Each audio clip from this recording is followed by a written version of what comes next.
everybody, it's Justin. I'm really excited about this one.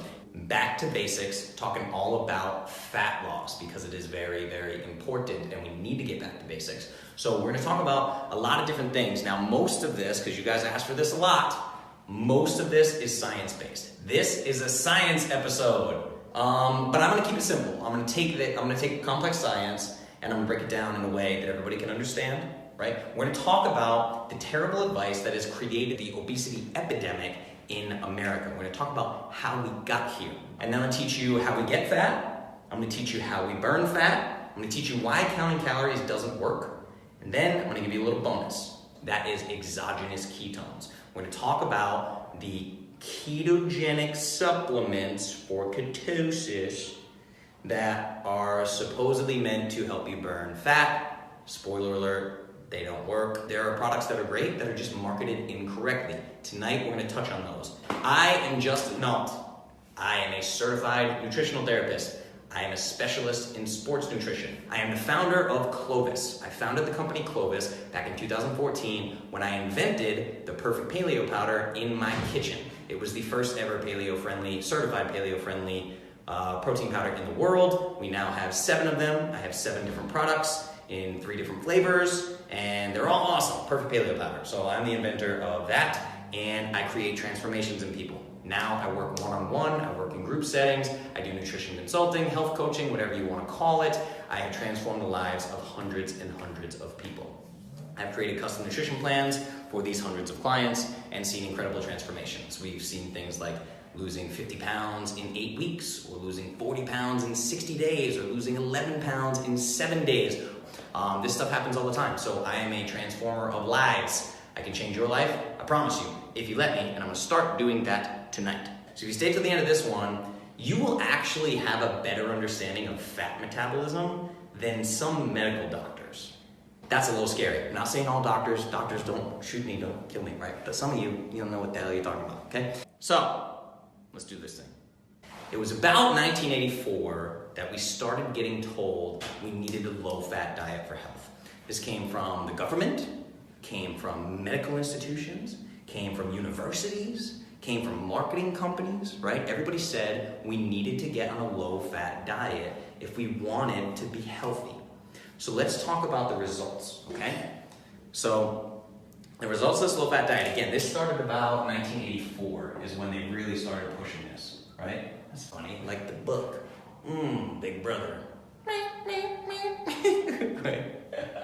Started in 1984. So from 1988, these are the it's hard to find obesity statistics, especially like for right now in 2018. We don't really know. You have to wait for the research and data to come back, right? These surveys and all this stuff.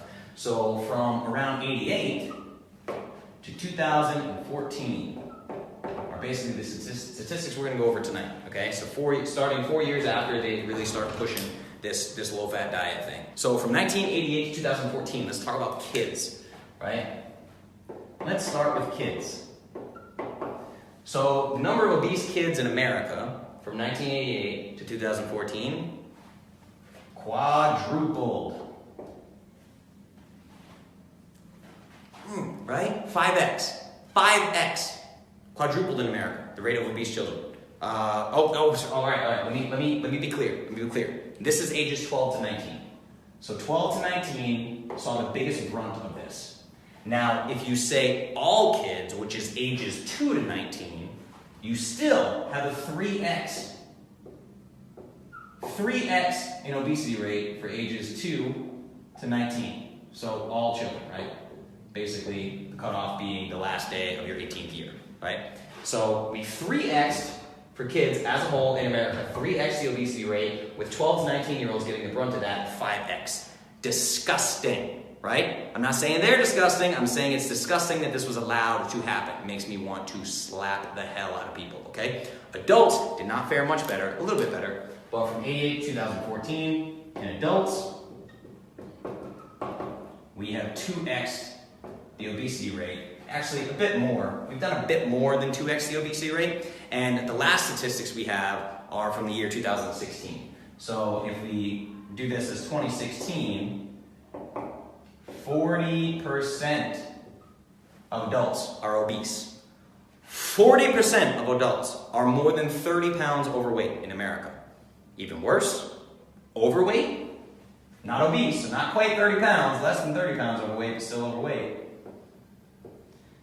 70% of adults, okay? So I now live in this 30% category. It's what? I mean, I can't even wrap my brain around these figures. It's staggering, right? This is from 2014, when we started this low-fat diet advice. This is the result, okay? Obesity epidemics have never been a problem throughout all of human history. That means ever. Like before your homeboy Jesus, before everybody. Never been a problem, right? Until now. Just since we started with this low-fat diet nonsense. So that's where we're at right now. By the way, less than 50% of Americans, 50% of adult Americans can pass what's considered the required aerobic fitness test, right? So a basic, like the country, whatever the country's standard is for basic aerobic fitness, less than 50% of adults can do what they're required to do for the aerobic guidelines for physical fitness. Staggering, right? So as a nation, how do we let this happen? And it's easy. You follow the money. That's it.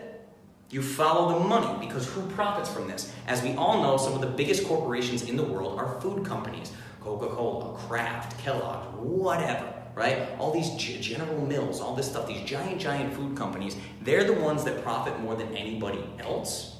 But why is it allowed, right? You have these huge companies, like, fun fact, Coca-Cola Company is one of the #1 funders of scientific health research in the world. They're one of the top funders. They fund more scientific studies than almost any other funder on earth. They're literally one of the top in the world, right? Tell me that that's not biased research coming out, because most of the studies they're doing are on how sugar is not dangerous, right? It's ridiculous. But why is this allowed to happen? Stop and think for a second. We all pay taxes, right? You pay taxes, I pay taxes. I just talked to my CPA about it, right? So we all pay taxes. We all love them, right? Taxes are awesome. We love them. Yay. Yep, okay, yep. Everybody pays taxes, including these multi-bazillion-dollar companies. They are paying taxes to your government too. So of course, the government has your best interest in mind, and they say all these big food companies are making us all this money. Let's do this little food pyramid thing and teach it to all the kids so they die. Right? It's ridiculous. And then they make money in the back end because of the medical community. They make a ton of money off medicine. It's insane for preventable diseases, okay? So anyway, this is taught to children, drives me nuts. This is the obesity epidemic in America. So this is how we got here from 1988 to 2014. It's insanity, should be against the law, should be illegal, something should be done about it, but it can't because of lobbying. All right, so you have these big food companies that are contributing to every political campaign across the spectrum for whoever is going to keep these subsidies intact for corn and wheat and soy and all these bullshit agriculture choices, okay? That's how this is going down. So what is this? This is all follow the money. Follow the money, that's where the obesity epidemic comes from, okay? Conspiracy theory over. Not really conspiracy theory, just freaking truth, y'all. Truth bombs. Right? Now we can jump into science.